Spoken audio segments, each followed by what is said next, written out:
Good morning to all. On behalf of QCrete Readymix, I appreciate your time and you have all come to listen to this webinar. Mr.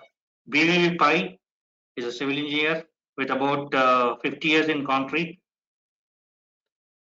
He has worked in ACC, Technical Services Group and R&D for 35 years. He has done extensive research on various materials of concrete, and his works cannot be captured in words in a webinar like this. He has specially worked on ultrafine materials and popularly known for his invention of ultrafine. We are extremely fortunate today to have him with us. Thanks a lot, Mr. Pai sir, and over to you, sir.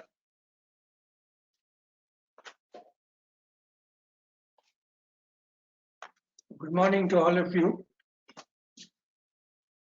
In this webinar, I would like to share with you all information on the use of micromaterials in concrete.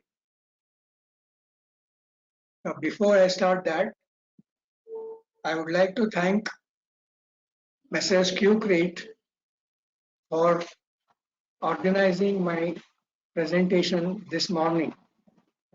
I also would especially like to thank Mr. Kaushika and his team of enthusiastic youngsters for helping me out in all the work that has to go behind the production of this webinar.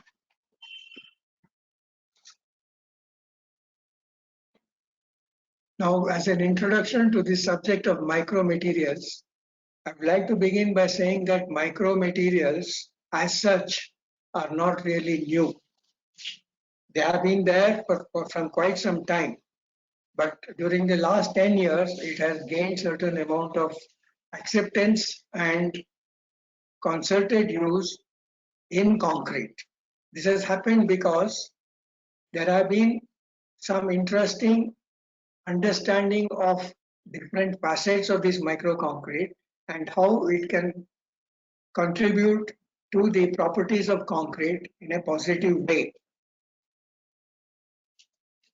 Now, why I'm saying that micromaterials are not new, I have to give a little bit of background about it. Way back, some 25-30 years back, there were a lot of inquiries for what is called as microfine cement needed to grout dams. You know, these dams after maybe 30-40 years and various conditions that they are performing in could have certain amount of cracks and water seepage, so they wanted to fill up. So there have been tenders of huge quantities of this microfine cement, and I was working in ACC at that period of time. Then our salespeople started asking me whether it is possible for us to manufacture or give some of these what is called as microfine cement. Well, in ACC,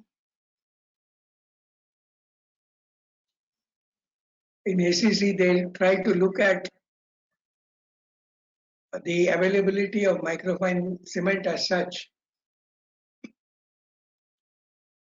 They found that it was very difficult to manufacture microfine cement, which was having a fineness of about 6,000 to 7,000 square centimeters per gram.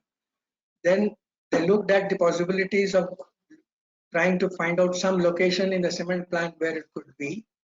Then they found that in the dust collector of the cement mills, some very fine material was available. They tried to evaluate that. Of course, it was some of the material was meeting the fineness, but the properties were not meeting the microfine cement requirements, and so the matter had to be dropped there. Subsequently, I tried to develop some of these things with friends after I retired, but nothing took place for quite some time. Subsequently, when I had been associated with Mrs. Alcon and Mr. Conto, he wanted us to develop microfine cement. So from there, the whole story started. we started working on the particular type of equipment suitable for producing this microfine cement.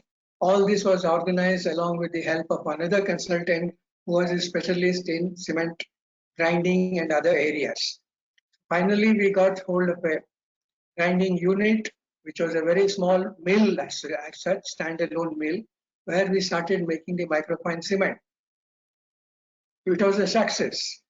At the same time, we wanted to check out what other materials we could take up. Simultaneously, there was some information from one of the South African magazines. We got information that there was a material called superpose, which was a very fine material based on fly ash. So we tried to make this fly ash based microfine material using the same mill, and we got some very good results. Now, the whole equipment and everything was in Goa. Unfortunately, in Goa, there is no fly ash available. So we were left with wondering what to do and how to get the fly ash. Subsequently, we looked at the available materials and found that we had a lot of slag with us. So we started grinding the slag, and then we found that slag was giving as good properties as that of fly ash. So we started our journey into the field of alkofine, but that was the name given to the new product which we had. Now,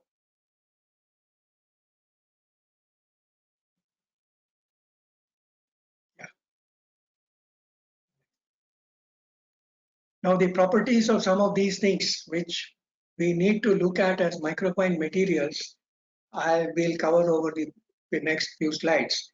Firstly, whenever we talked about very fine materials, there was an immediate reaction from the concrete technologists that any fine material which you use in concrete requires more amount of water. So that was the understanding that people had, and that understanding was very rigid. But when we started using the ultrafine slag which we produce in concrete, we found that we were requiring lesser amount of water than compared to the normal without the microfine addition. So we were wondering what was the reason, etc., etc. So we went into various literature. At the same time, there was a very interesting document available from University of Delft. The title of the research paper was Sustainable Development in Concrete. There we got information about how the whole fine material is working as particle packing of the cement or whatever is the material you're using and contributing to the reduction in water. Then we started looking at further why it is, etc., etc., and then we got to have a clarity on what this how exactly this function. Now, in the course of this webinar, I would like to cover up two particular concepts. One is on particle packing and particle density. The other one is on the hydration of some of these microfine materials. They are not exactly the same way that they hydrate compared to the other products. So, the microfine product that has certain characteristics can reduce the amount of water, and the water requirement is generally called water demand for the concrete. Before that, to talk about what microfine materials are, in general, the microfine materials could be considered, although there is no very strict definition, or the microfine materials could be considered in the range of the materials which fall in the range of 0 to 10 microns are broadly micromaterials. It can be so the origin of the materials can be anything, because micromaterials are not only used in concrete but in various other applications, medicine and various other things also. Now, the ultrafine slag, which has been giving the very good results as far as the water reduction and all is concerned, has been known to have a average particle size, or D50 as it is well known, is about 4 to 5 microns. The other aspect is the minus 5%, that is the particle size above 10 micron, it should not be more than about 5%. So that these are the broad limitations as far as the microfine material with certain amount of advantage is concerned. Now, the these specific surface of some of these materials is really not done in the same way as cement fineness is carried out. When we talk about cement, we know that roughly the present day cements available in our country have a value of about 3,500 square centimeters per gram, or broadly known as plane of 3,500. Plane is the test method by which we are able to find out what is the surface area of the cement. Now, the specific surface of some of these micromaterials is over 10,000 square centimeters per gram. And the particle size, as I said, is about 4 to 5 microns. Now, the type of micromaterials which are useful have been firstly ground granulated blast furnace slag of very high fineness, fly ash also of very high fineness, microsilica which is been there from number of years and it has got a very high fineness. Then metakaolin, which also has been used as a microfine material in some applications. The other materials which are also microfine can be silica, SiO2 silica, or calcium carbonate. That is, high grade limestone can also be ground to a very high fineness and used in along with cement. It does give certain amount of advantages, although it is broadly known that calcium carbonate or ground limestone doesn't really react with the cement. But when it is ground to a very high fineness, they have recently come across that the very high fineness material, about 2 micron average size, has been contributing to the strength of the cement.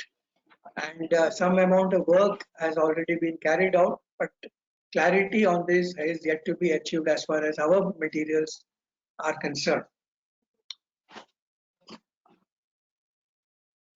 The most common materials which have been used in large quantities in our country are microsilica, also known as silica fume, which has been there, I think, more than 20-25 years.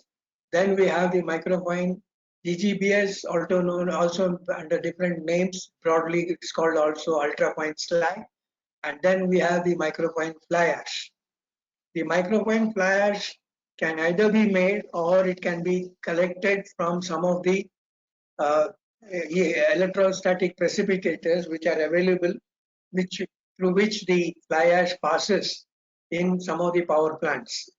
Now, these two have more or less similar properties, but then the shape of the particles could be slightly different and could give different results as far as the properties of the concrete is concerned.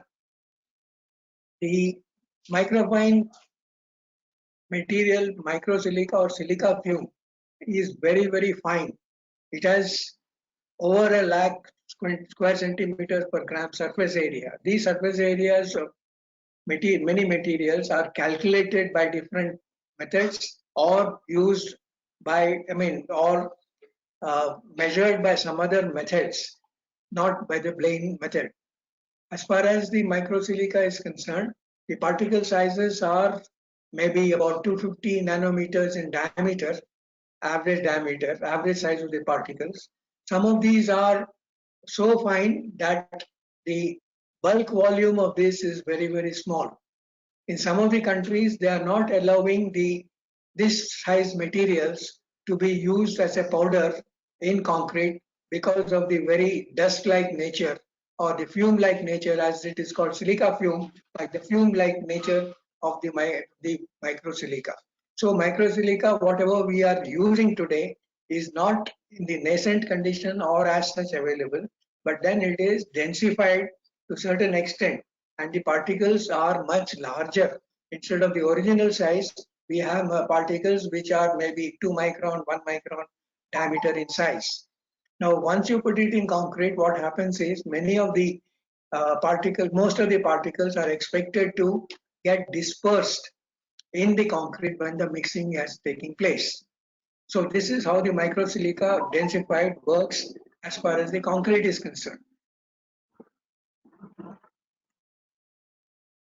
Now the micromaterials are sizes of these micromaterials are measured by what is called as a laser measuring instrument, typically Malvern or Nashua or any of these things. So what we get is a sort of a curve of this type.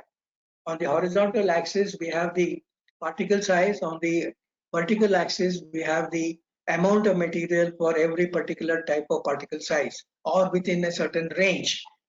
Now, this gives us some idea about what is the average particle size, what is the D50 size, what is the D90 size, and what is the finest size also. This we get it on the table, which is also giving below this curve. So here we find that in this particular case, the smallest particle for this is roughly 120 microns. That's about 0.12%. And then the D50, we get about the value of about 3.7 is about the 50% comes under D50, 3.7 in this particular case. So we can easily find out what is the different particle sizes in this. And the maximum size is about 10 micron, is about 4% in this particular case. It's about 96, 10 micron is about 96.65 and about 3.65, 3.35 will be the value as far as the above 10 micron is concerned. So this is how the microfine materials are evaluated in terms of their particle size and particle size distribution. One, we have the particle size, which is the average particle size. The other have the smallest particle and biggest particle. So the particle size range also comes into the picture as far as the microfine materials are concerned. Sometimes you have a large range, sometimes you have a short range. The short range of the particles is much more efficient than the long range ones. Now, when we look at ultrafine slag, which is of the material what we are being producing in one of the plants, it has a specific gravity of 2.94. The bulk density is 700 to 800 kg per cubic meter. The fineness 12,000 square centimeters per gram. This is basically a calculated amount of surface area based on the particle size distribution, which we have seen in the previous slide. Now there is an Excel program by which once we put the details of this, we can get the final value of the surface area. Now what the Excel program or whatever we do considers these particles as spherical in nature. In reality, the particles are not spherical, they are angular. So there are certain correction factors which can be added, which can be used to determine the surface area of the actual particles. So this is again a computed value. In the case of the microfine slag, we have used roughly about 35% as the conversion factor, where that is the addition of the material. Addition of the surface area for the material depending on the shape. Now, some of the interesting things about this is as the particle size becomes smaller and smaller, the bulk density keeps on decreasing. Now, when we consider cement, we know that the bulk volume of the cement, bulk density of the cement is roughly about 1500 kg per cubic meter. So, as you're all aware of how to calculate the sand, the fineness of the sand, the voids in the sand, etc., based on their particle sizes, the voids in the cement would roughly come to about 1600 divided by 15, which is about, I think, about roughly, it will be about more than 50% will be the voids in the cement. The same way, the voids in various materials changes depending on their bulk volume.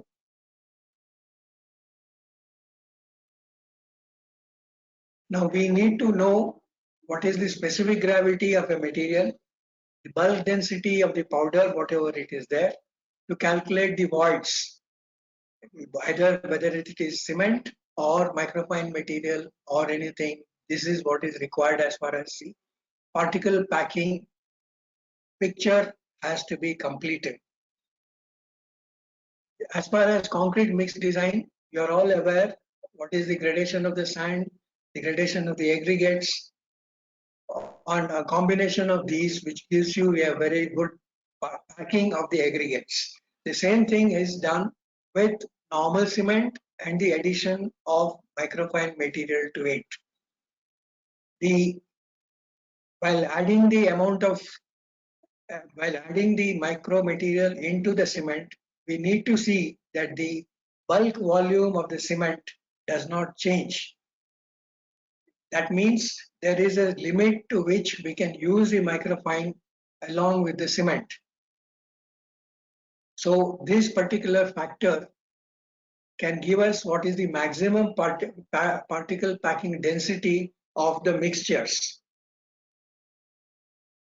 Suppose we add about 20 kg of micromaterial into concrete mix and there is no change of the volume of the cement. The voids content will be reduced by the amount of micromaterials that is added. So when we want to make a paste with the micromaterial and without the micromaterial, we'll find that with the micromaterial addition of 20 kg, we have a considerably reduced amount of water for making the same paste. Now, when we are talking about addition of some of these materials, the material requires a little extra amount of water. The reason is when we want to make a paste, we have the cement, we have the water fills all the voids of the cement.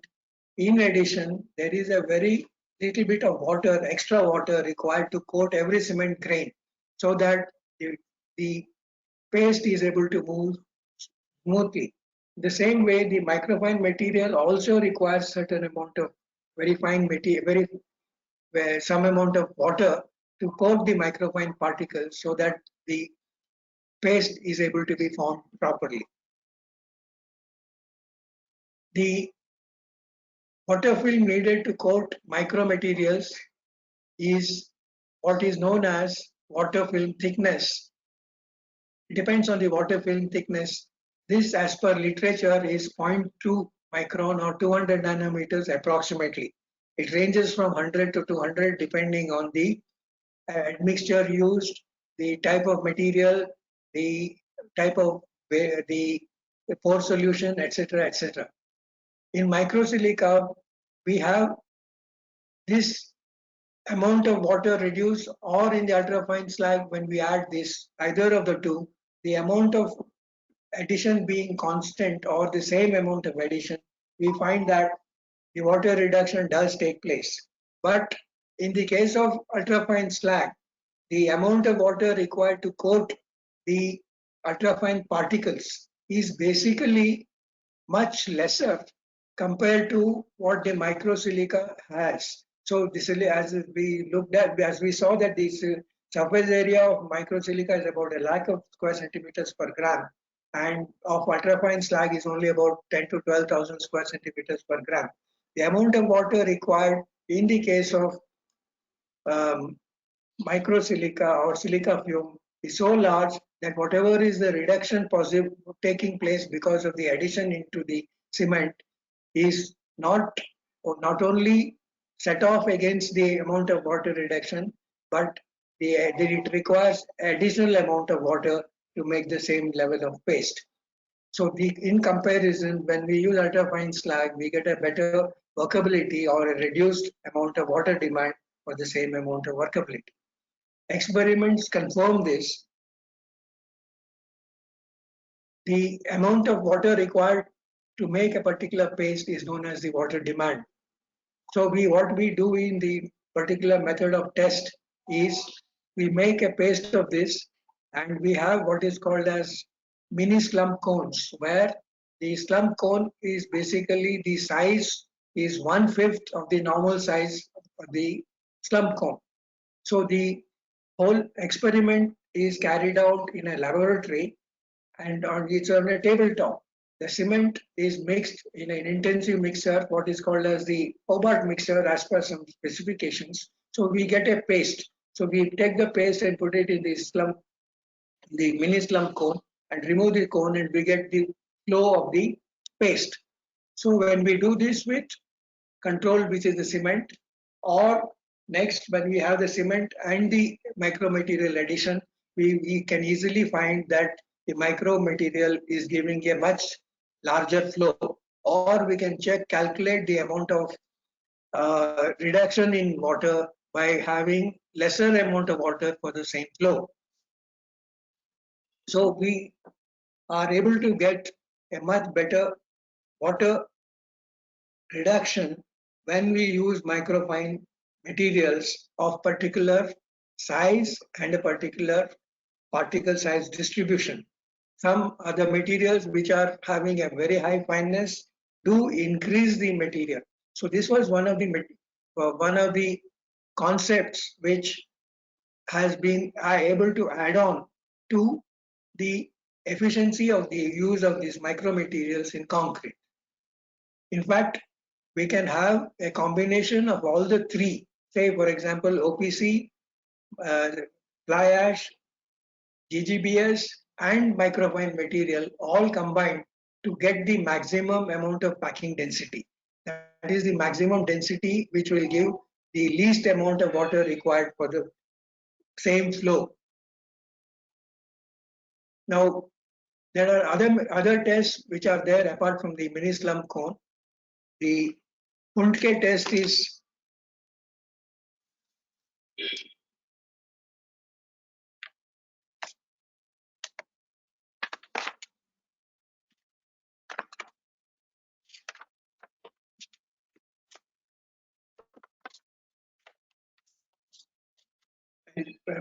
Puntke test is one such one. It's a very simple test. The basic principle of the Puntke test is that water added to dry powders fills the voids in between the particles and acts as a lubricant to make the material compact effectively. The excess water after completely filling the voids appears at the surface of the mixture, indicating the saturation limit. So what is done is we make a paste of the cement and the microfine material. Add, to make the paste, we keep on adding water, and when it comes to a sort of a stiff paste, we add further water drop by drop, and suddenly we find that the paste becomes a paste, and there is a glistening surface at the top of the paste. So that is the point at which we know that the amount of water has got saturated in the particular mix. Now the mini slump cone test is another. It all is a tabletop test. It's a very simple test. The third is what is called as the wet blending method, in which the materials are blended together and made into a slurry, and different combination of the materials are made into slurry of different proportions, and then whichever slurry is giving the maximum is taken to be the maximum packing density of the particular material.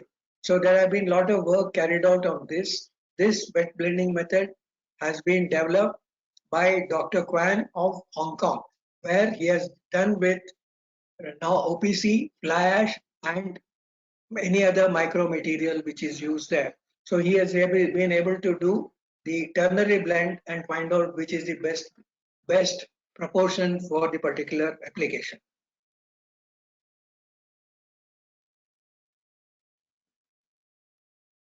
So the wet blending test we can do when we are having additional materials more than just normal cement and microfine material. If we are having different materials, we can do the maximum packing density using the wet blending method. Now we know, all of us know that the specific gravity of cement is 3.15, that of fly ash is 2.2, that of slag is about 2.9, microfine slag is also 2.9 roughly. So we need to factor in the specific gravity of these materials when we are making the wet blending test. In fact, the wet blending test is done on the volumetric basis, not on the weight basis. So that's a very basic difference between the two.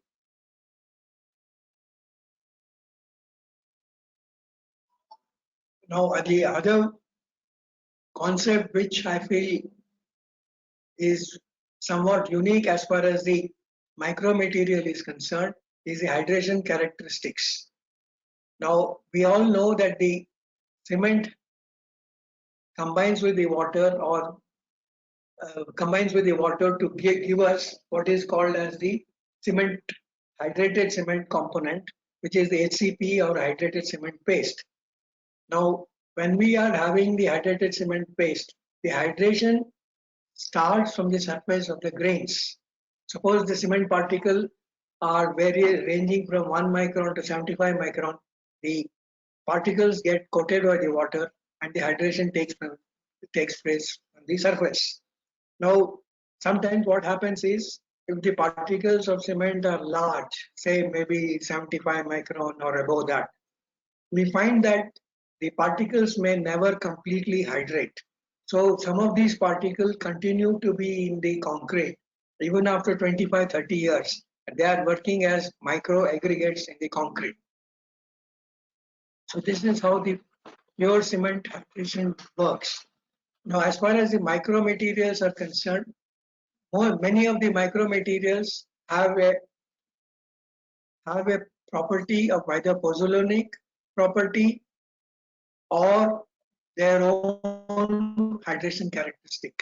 Now, the pozzolanic property is basically what we know as the lime liberated from the cement hydration goes and reacts with the particles to give you secondary hydration. Now, as far as the ultrafine slag is concerned, it has certain amount of lime, about 30-35%. So what happens is the microfine particles of ultrafine slag, when we use it in concrete, get dispersed in the body of the concrete. Secondly, the number of particles of ultrafine slag are very huge.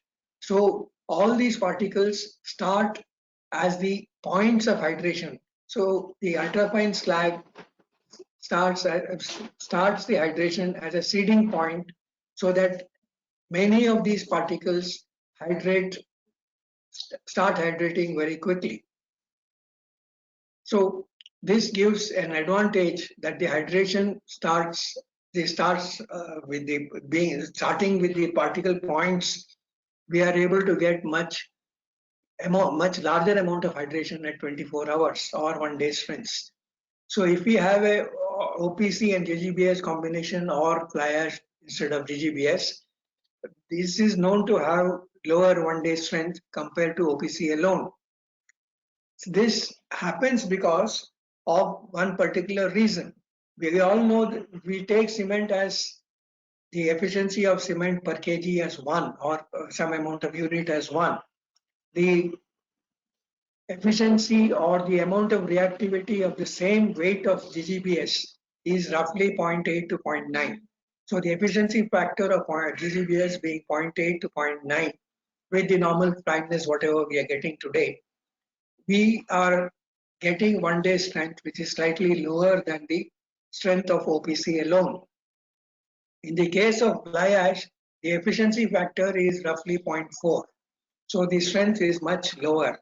Now, when we add micromaterials into the body of a combination of OPC and GGBS, because of the secondary hydration taking place, the secondary hydration or the primary hydration asset taking place along the boundaries of huge number of these many fine particles or ultrafine slag, they add on to the hydration characteristics, and then the 1 day strength can be much larger than whatever is the material without the addition of the combination of OPC and GGBS without the addition of the micromaterials. So we are able to compensate for the lower strength of these in spite of using large quantities. So when we use OPC and GGBS, even in larger quantities, say 50%, 55%, 60%. When we are adding ultrafine slag to the particular combination, we are able to get fairly good levels of strength at 1 day as well as 3 days and further on.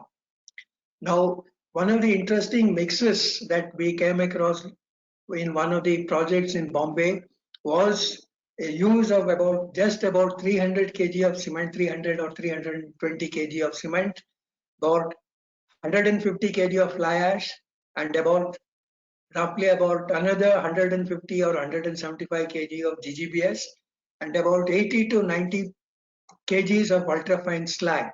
And this particular mix, which was containing about 300 kg cement and 300 and odd kg of supplementary cementitious material, and about 70 to 90 kgs of microfine material, has been able to give a concrete with a strength of roughly M90. M90 grade concrete has been made with only 300 kg of cement or 330 kg of cement per cubic meter.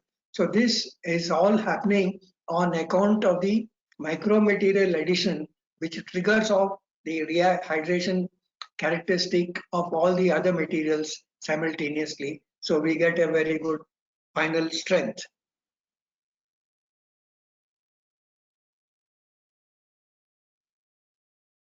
This slide is again repeating the same thing, 0.8 and 0.9, and the fly ash is 0.4. Now, to be very specific, the ultrafine slag has got a efficiency factor of roughly 3. So all these efficiency factors, we should not take it as a biblical word or Veda Vakya or something like that. These are just indicators to us to do a rough preliminary calculation of what we can expect from the particular mix. So we need to limit these efficiency factors to this idea that it is only giving us an initial guidance to what the final concrete strength would be like.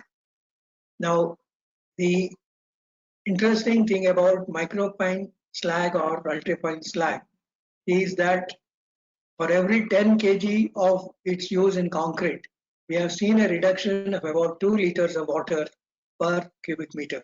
So every cubic meter, if we use about 10 kg, we get about 2 liters in reduction of water. It could be a little more, little less, depending on various other factors. Now, the phenomena of water film around every particle of our flow characteristics gives certain unique advantages as far as the concrete is concerned in the case of pumping. In the case of pumping, these fine particles are able to in the case of pumping, the particles are able to help the pumping characteristics. In other words, the rheology of the concrete is improved. That is one of the major properties of the microfine material, whatever we use. The permeability the permeability is lowered, and chloride diffusion is also reduced. The concrete has a much smoother surface whenever we are doing it. In fact, some of the surfaces of the concrete, once we use this microfine material in large quantities, we find that it is really very smooth. The other thing that changes is the porosity in the concrete. The porosity in the different mixes of OPC, fly ash, or GGBS and microfine material, total porosity would be more or less the same.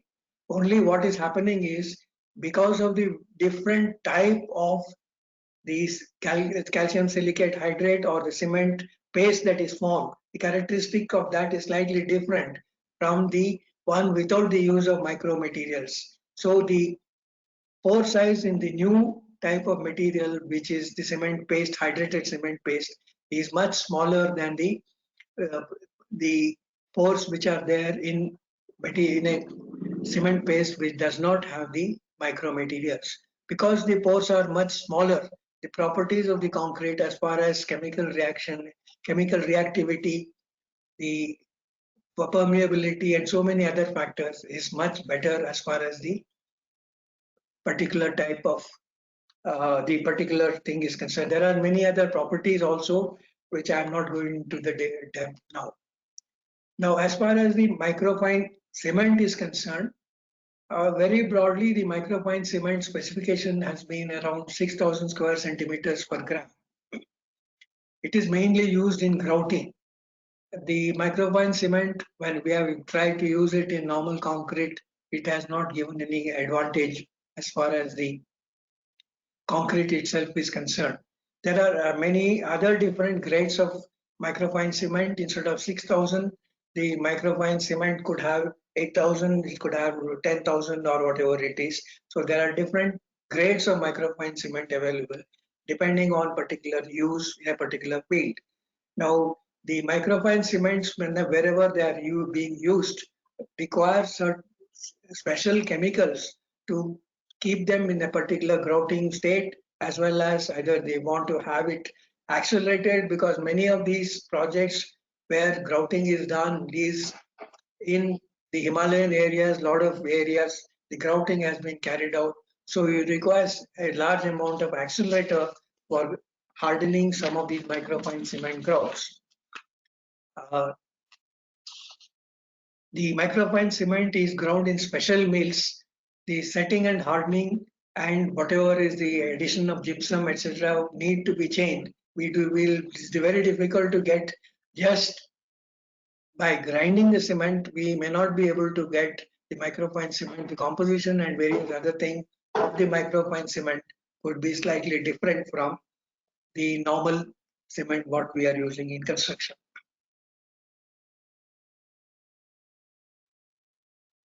An offshoot of the micro materials which have been that we have been talking about has been what is called as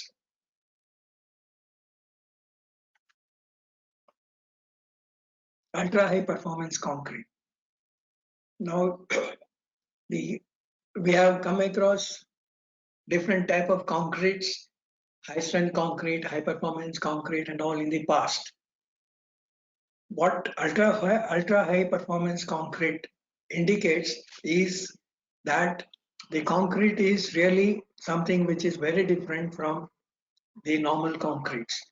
The very broad, you can say the specifications or the requirements of ultra high performance concrete is one, the compressive strength of this is much more than 150 by MPa. The tensile strength values of this is also high, it's more than 5 MPa.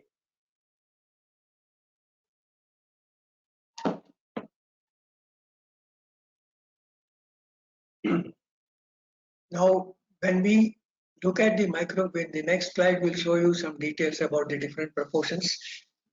Before that, the composition of some of these ultra high performance concretes is very different from the normal concretes. The second is the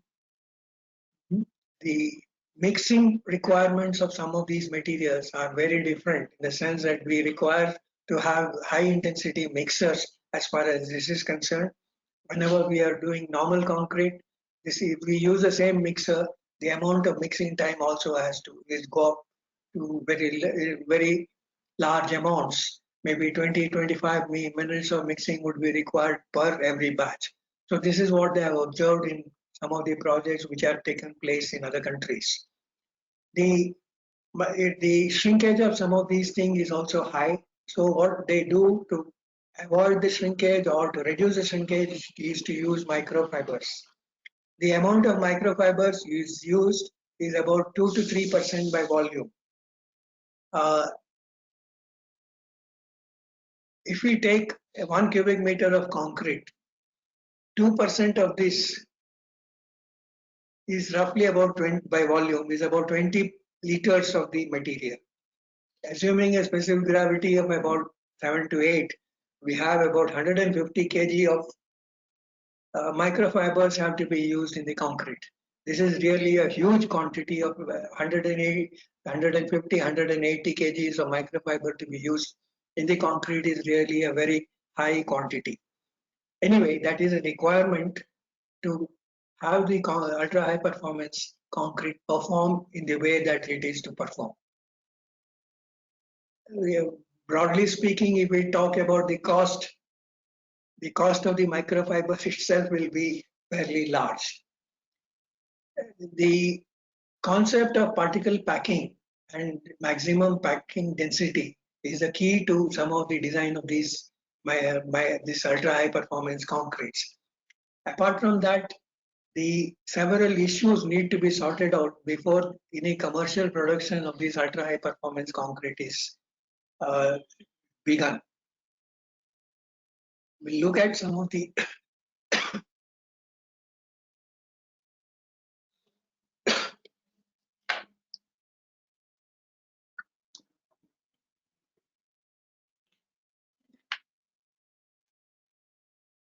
these are the two sorry, these are the two mixes M2Q1 and M2Q2. You may be wondering what is M2Q1 and M2Q2 is, why that nomenclature is there. To give you a background, the ultra high performance concrete, the way that it is, was really optimized, developed or optimized, or whatever you want to call it, in Germany. It took about 8 to 10 years for them to work on this, to come to know many of the properties of these, how to get it, etc. The University of Kassel was given the task, and they had a huge amount of budget for this. Now, after maybe 2-3 years or 3-4 years, they zeroed in on one mix, which was called the M2Q mix. So many other mixes they tried out. So all that has been in relation to this M2Q1 mix. Now here they are using OPC, which is about 733. Now silica powder, which is again a particular size of material, which is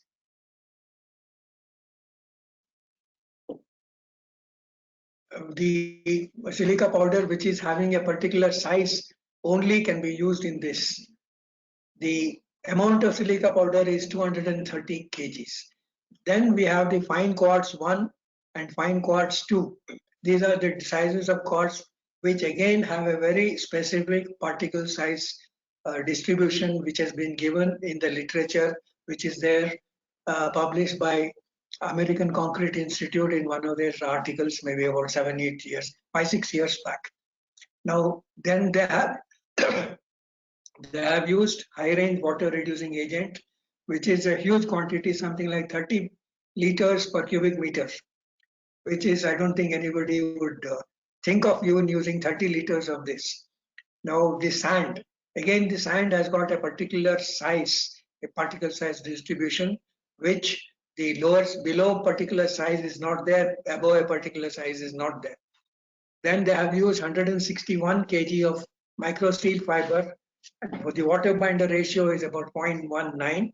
The maximum size of aggregate is 8 millimeter from the sand only, as far as the M2Q1 mix is concerned.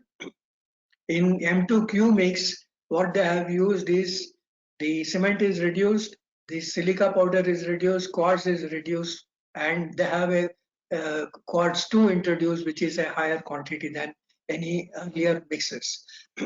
The amount of water also has gone up to about just about a liter. Now the sand is reduced drastically, and they have used what are called as basalt chips. Now the basalt chips, whatever they have used, is about 711 kg. Micro steel fiber they have slightly reduced. The water binder ratio has come down drastically to about 0.9. Sorry, it's 0.19. Again, more or less the same one. So the difference has been, one is the sand which they have used, the other is the basalt.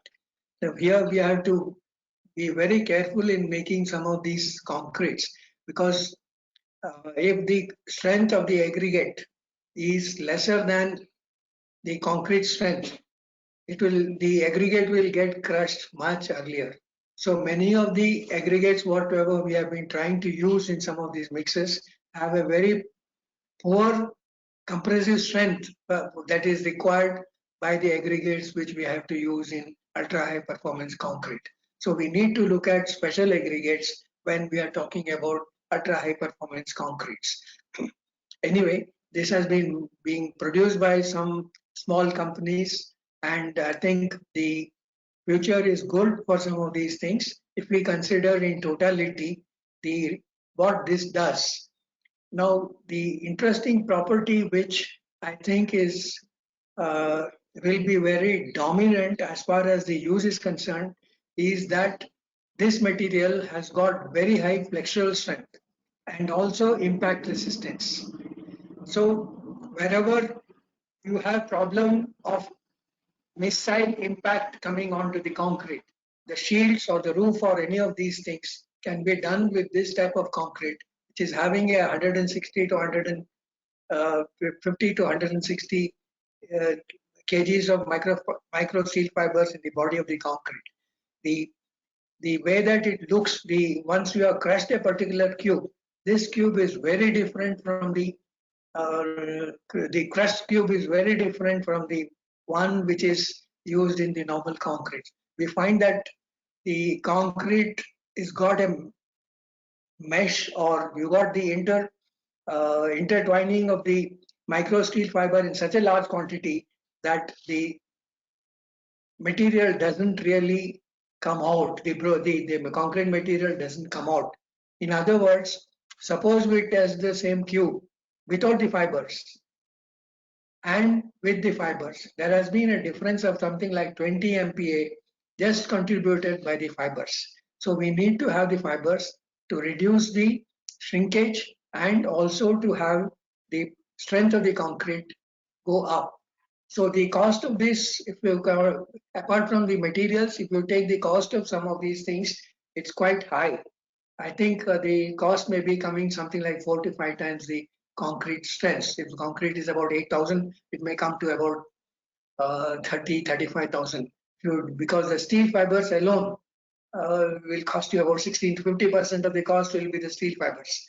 So this is the very broad economics or the price sensitiveness of some of these concretes.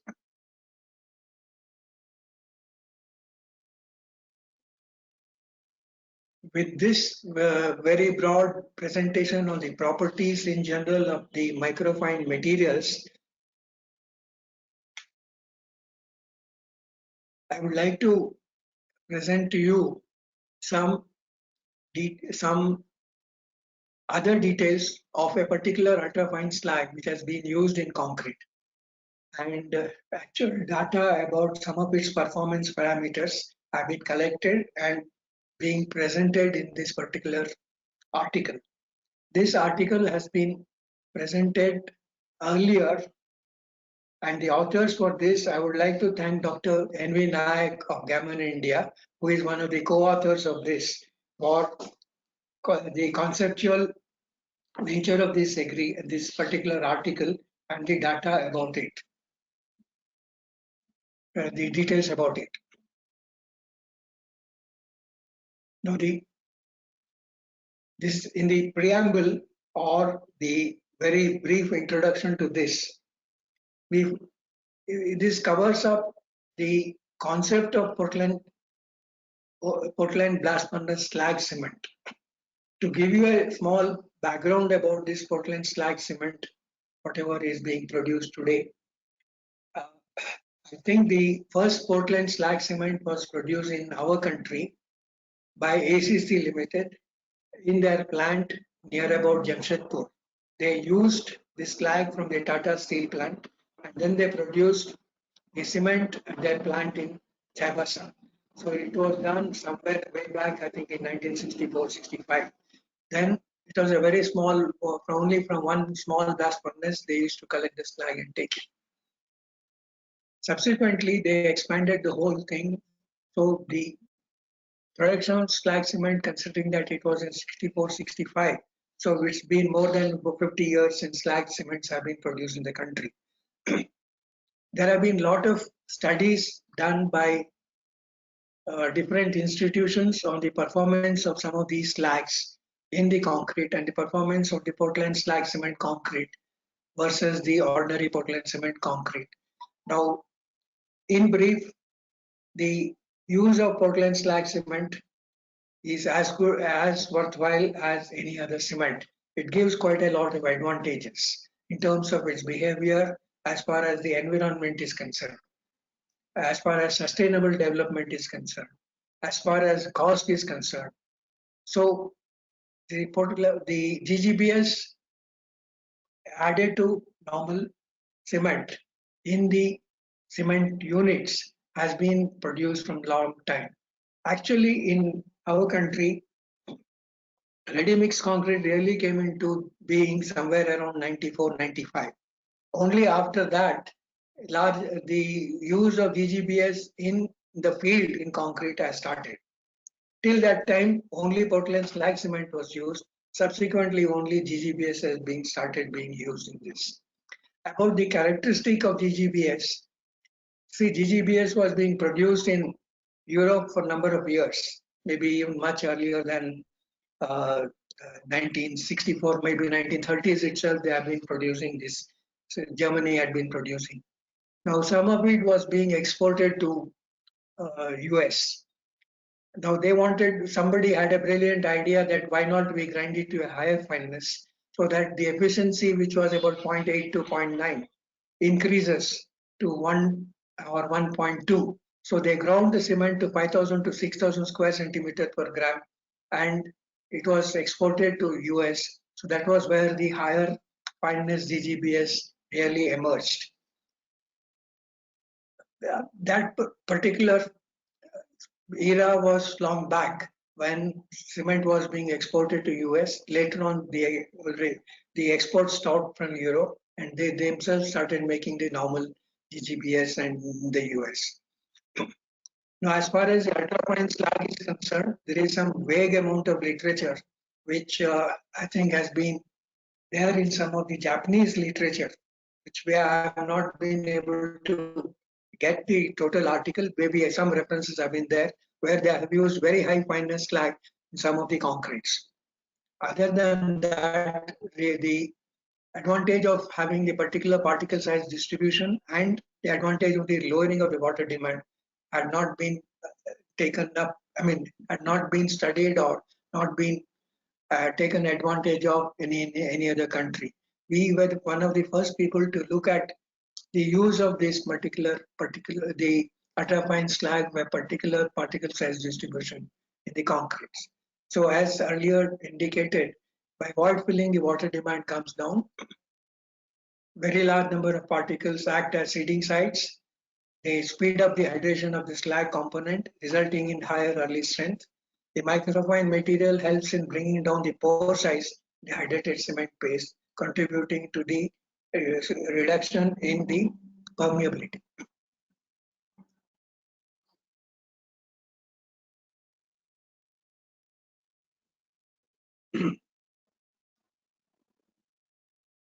Now, some of the actual use of the ultrafine slags in the concrete is in the next few slides. We'll cover that. Now, first is the M60 grade of concrete. This the normally adopted mix for this proportion of concrete has been compared with a new mix using small percentage of ultrafine slag. The tables 1 and 2 give fresh and hardened properties of the concrete. The cost comparison indicates a saving with current UFS prices. This was about 5 years back. Today, it may be much more saving could be there. We'll just go to the tables first. Yeah, this is the first one, where the control has got about 450 kg of OPC and 150 kg of fly ash. The ultrafine slag in the control is 0. Water is about 140. Admixture is about 1.2 liters. Slump, they have got a normal slump is 200. And after 60 minutes is 120 as far as the control is concerned. As far as the ultrafine slag is concerned, there has been a reduction compared to the control by 50 kg of OPC. The fly ash has also been reduced by 75. The supplementary cementitious material, the ultrafine material, UFS slag has been used. It's been used 25 kgs. The third one is with the silica fume. The mix is same, except that in place of the ultrafine slag, silica fume is used as comparison. The water content is more or less the same. The comparison of the UFS concrete, if you take it with the control, you will find that the slump as far as the ultrafine slag is concerned has increased tremendously. In fact, it's a collapse slump, and then they have measured the slump flow, which is 800 millimeters at 0 minutes, and at 60 minutes it's about 730. So we get a much better slump as keeping all the things more or less the same. There is actually a reduction in the amount of water. Otherwise, there would have been segregation taking place. So the amount of admixture has been reduced from 1.2 to 0.9. So the slump flow is quite good at 730 even at 1 hour. The 90 minutes and 180 minutes values are also there. Whereas the silica fume has got much lesser flow. In fact, it's the slump is about 190 and 120 compared to that of the normal concrete, which is almost similar. So this is the performance of the fresh concrete as far as the three mixes are concerned: the controlled and the mix with ultrafine slag and mix with the ultrafine slag. The silica fume. You observe that the performance as far as the workability is much higher in this. So whenever we are using this, we need to take care of the workability and adjust the workability to suit our requirement as well as in comparison with the control.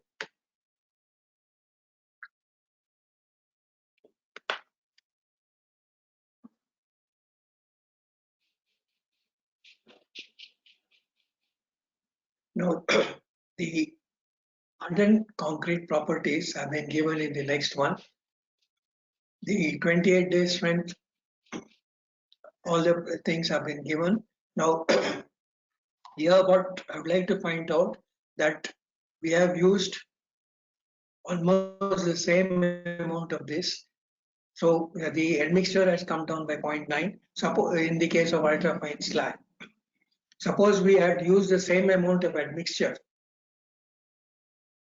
we would have been able to have a much lesser amount of water to be used with the ultrafine slag.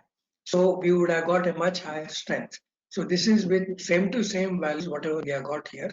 So whenever we are doing a mixed design with ultrafine slag or any other material, we need to adjust all the materials and not just substitute one with the other.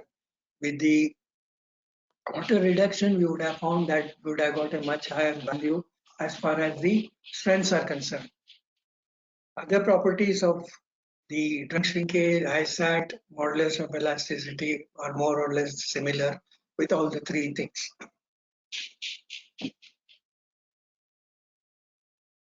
Now, in the next table, we have indication of three low grade concretes. There is a distinct cost advantage. Incidentally, all the concretes were ternary blends. Yeah, this is the low grade concretes, some economic mixes. One would find that the normal mix of M20, they have used about OPC 248 and 92 fly ash, whereas with the ultrafine slag, we have been able to use only 220 kgs. It's about 28% cement. 28 kgs of cement has been reduced. So fly ash has been increased by about 20 kgs. Ultrafine slag only has been used 5 kgs. The admixture is slightly larger in this case. And the M25 grade also has got similarly a reduction in water, reduction in the OPC content. Fly ash is more or less the same. So all the three mixes have used 25 to 30 kg of lowering of the cement content. That itself will give us a good bit of advantage. Maybe at the present rate of 6 rupees a kg, we get about 200 rupees reduction in the cost of the cement. So per se, I think the mixes would be certainly economic, and even for the lower grades of concrete. There had been a concept that microsilica was used only for high grade mixes. So there was a concept that ultrafine slag also is only suitable for very high strength concretes, whereas we thought that we why not we use it in low grade concretes, and what we have found is this, because there is a drastic change in the performance of the workability, which is advantageous in reducing the amount of the materials as far as the low grade concretes are concerned.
Yeah, I think the audio connection is now connected. Sorry for the disruption.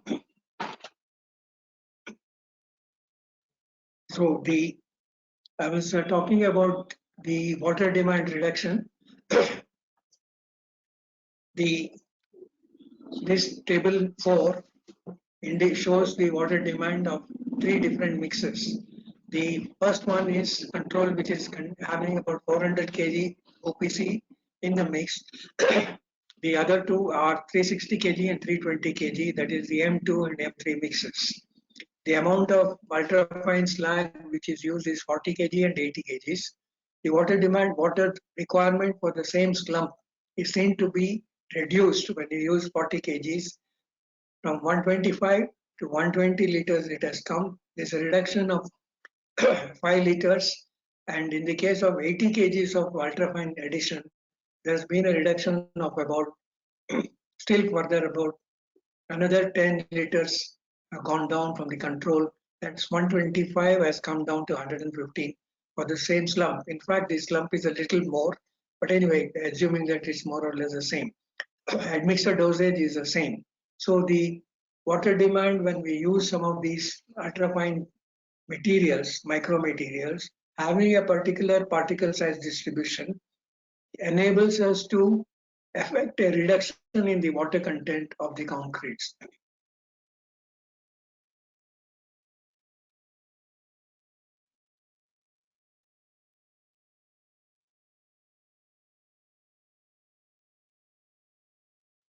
Now, the Dr. R.N. Swamy in the University of Sheffield had carried out some work on slags which are having different finenesses. I think it was 4,000, 8,000, and 12,000 slags. He had carried out extensive studies in his university, and some of the data which is there in his paper is being presented here as a additional information on the use of the micromaterials. Now the table 5 provides strengths at various ages. I think you're audible.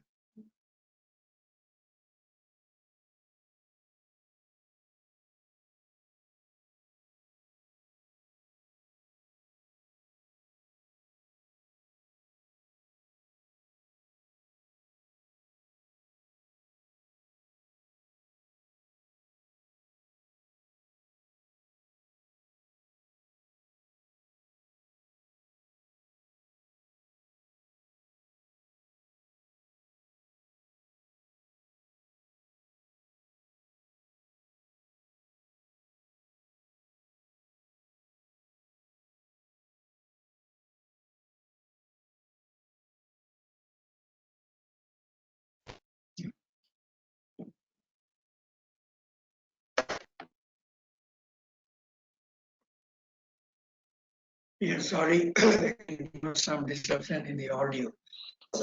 What I was telling was that Dr. Swami University of Sheffield in UK had worked on the particular type of slag which they had produced in their own laboratory. Some equipment which they were able to crush slag of approximately 4,000, 8,000 square centimeters per gram. Has been properties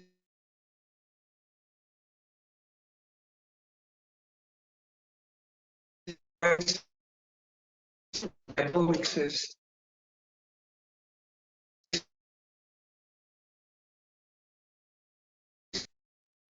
The S4 is the slag with 4,000 plane. The S8 is 8,000 square centimeters.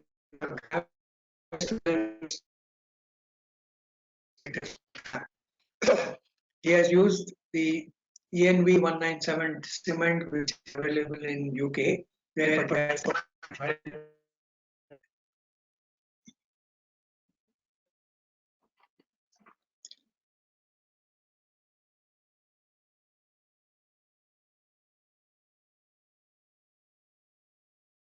got 3-day strengths of 38.6 control. So S4, S8, S12 are even lesser, whereas the wet currents at 28 days has gone up tremendously compared to the control, which is 59.5. The strength with AS12 water cement ratio of 0.4 has gone up to 101.8. Again, with 0.30 water cement ratio, his strengths have gone up to 110. So the strength of the concrete can easily go up by using more or less the same mixes, but by changing the fineness of the material which is being incorporated in the concrete. The next gives the cylinder compressive strengths and the total pore volume as far as the different concretes are concerned. The mix M1, M2, M3, M4 is there, the 4 things. We find that the total pore volume at 3 days, 7 days, and 28 days, and also at 91 days, has drastically reduced. The control has got a porosity, total pore volume of 33.5, whereas with the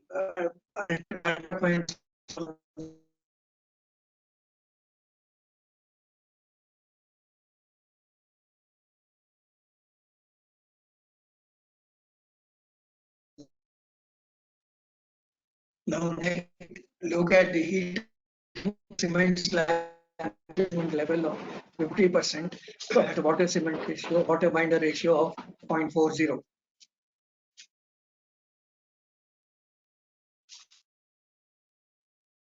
Yeah, this is the one. S12. They have given the heat of hydration on the vertical axis, the horizontal axis with different materials. The different type of curves are given as the heat of hydration is concerned. The heat of hydration has come down quite some. Also has come down. S8 also has come.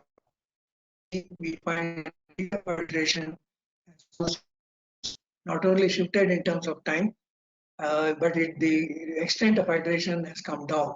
In the case of OPC, which is the straight line, which is the unbroken line, it is quite high. Whereas in the case of S8, S4, S12, it has come down drastically.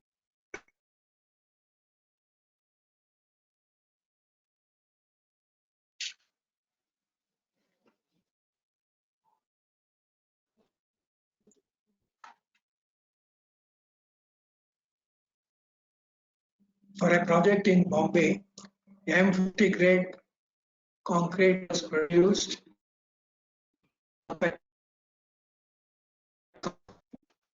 Particular mix developed for a construction or for the concreting of what,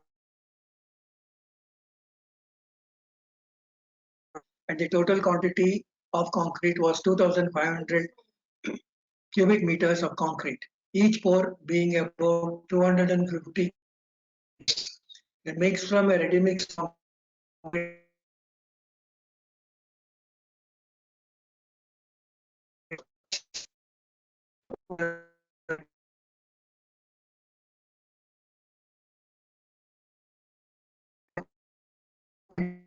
and is given in figure 2. Maximum temperature reached was 8 degrees centigrade.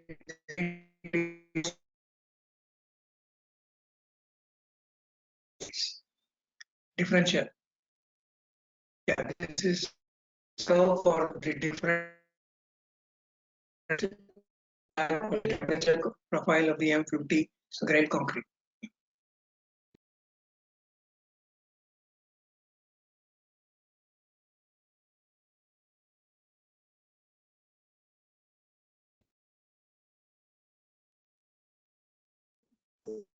Next is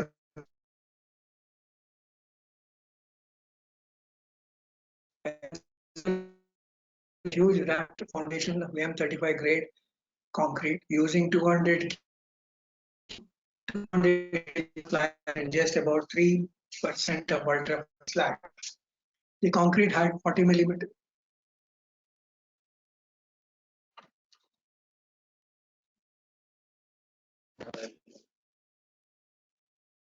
Unless eliminate. Okay. Yeah, I was talking about audio was a problem for just about letting me while ago. Anyway, coming back to high volume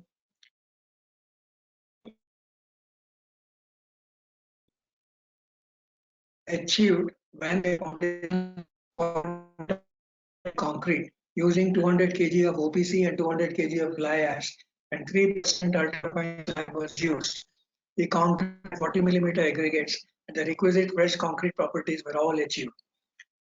This is another application of the ultrafine even in area in concrete which are using huge quantity of fly ash is giving considerable amount of benefit. The next is about high early strength concrete. High early strength concretes have been produced and used in several projects, especially for ultrafine slag contents of about 25 to 30% volumetric of the cementitious content.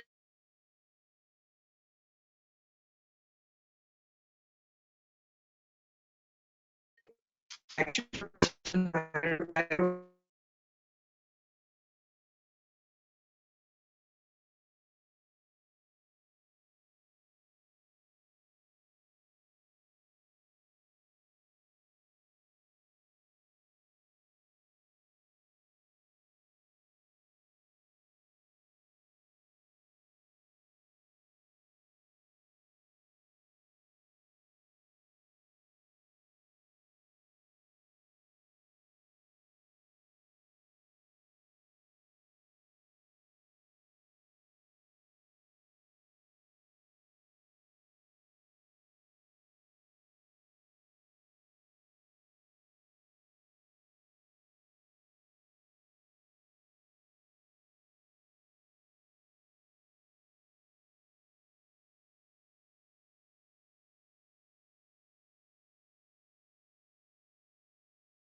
Given table. Yeah.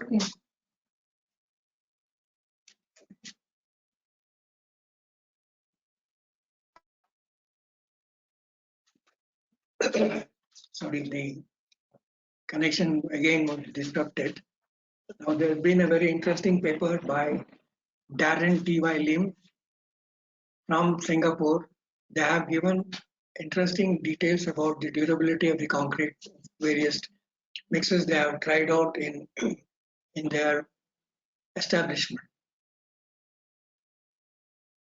The UFS, they say, has helped in concrete develop high early strengths, both in compression and flexure, contrary to the well-established knowledge of ordinary GGBS. UFS improves rheology of the concrete, permeability is reduced, also chloride penetration, all contributing to high durability. Darren studied two sets of mixes, table 8, and their strength is shown in figure 3. With addition of 30 kg of UFS, 28 days strength has gone up by 10% and 20% respectively. Flexural strengths have markedly increased. Chloride migration coefficient test as per NOT test NT Bill 492 are given in table 10 and differences seen clearly. This is the strength, compressive strength, mix A, B, C, D they have given.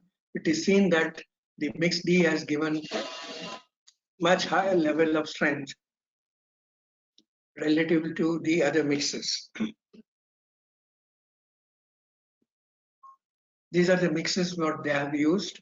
Water cement ratio is 0.35 and 0.28. Aggregate cement ratio is 4.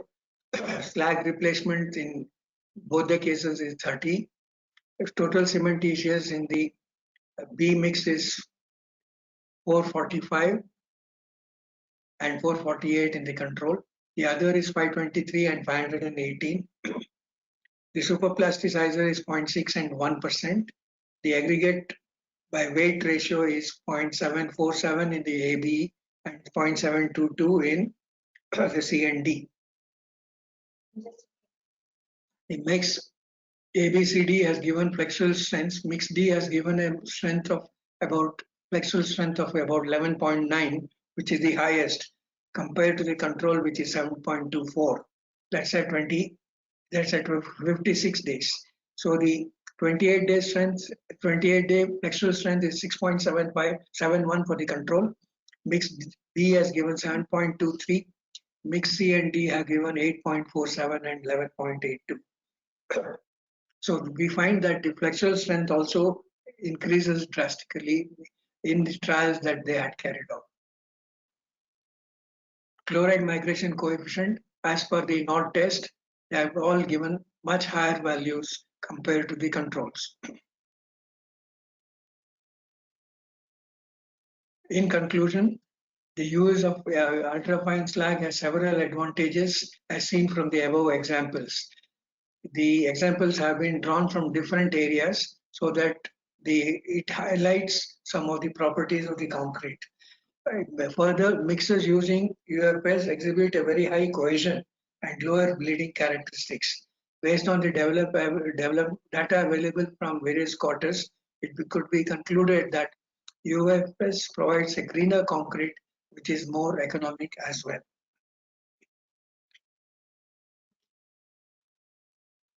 Yeah.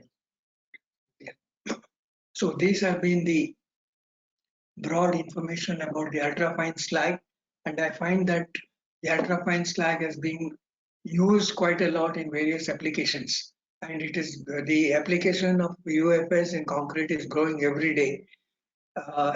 It has been able to provide ultra high performance concrete also in one of the projects which we have been handling.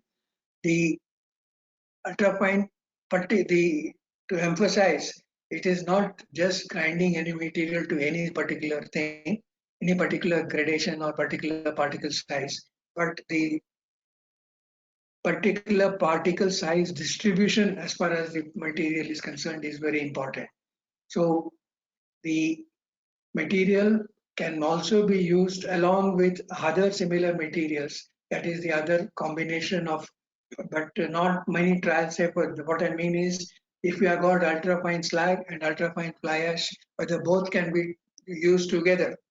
Yes, certainly both can be used together, but we have not really worked on what the concrete would be when we are using combination of these ultrafine materials as such. It should be quite interesting to work out various mixes as far as the ultrafine combinations are concerned.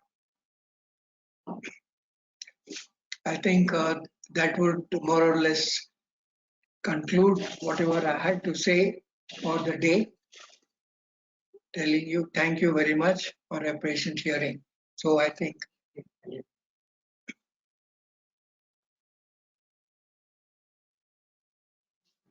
organizers want to.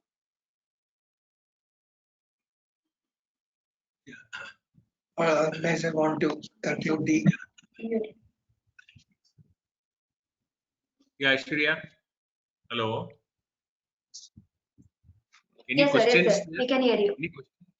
Or shall I conclude it? Questions will be answered later on. Okay. Yes, Good sorry, afternoon, the audio friends. is not very clear. That's why. Okay. Good afternoon, friends. First of all, I'd like to thank Shri BVPI for his excellent and knowledgeable presentation on use of micromaterials in concrete. Micromaterial or nanomaterial is a need of the day actually, and his wide experience and his today's presentation has given a good insight in the above subject. Thank you very much, sir. Thank you very much. I thank all the participants who had spared their valuable time to attend our QCrete webinar. There was some disturbance today in the audio. However, whoever wants this recorded versions, we will be sending it to each of the participants. Sorry for the poor network connection, which has some disturbance has taken place during the presentation. Once again, I thank all the participants and Mr. Sri B. Pai for his excellent presentation. I'm Shelly Fernandez, signing off till next Saturday, where to join you back for our webinar series. Thank you very much.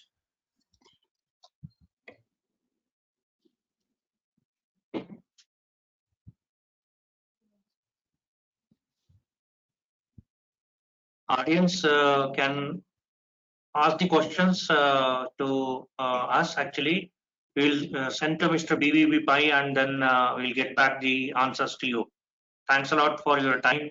We appreciate your time. Thanks a lot.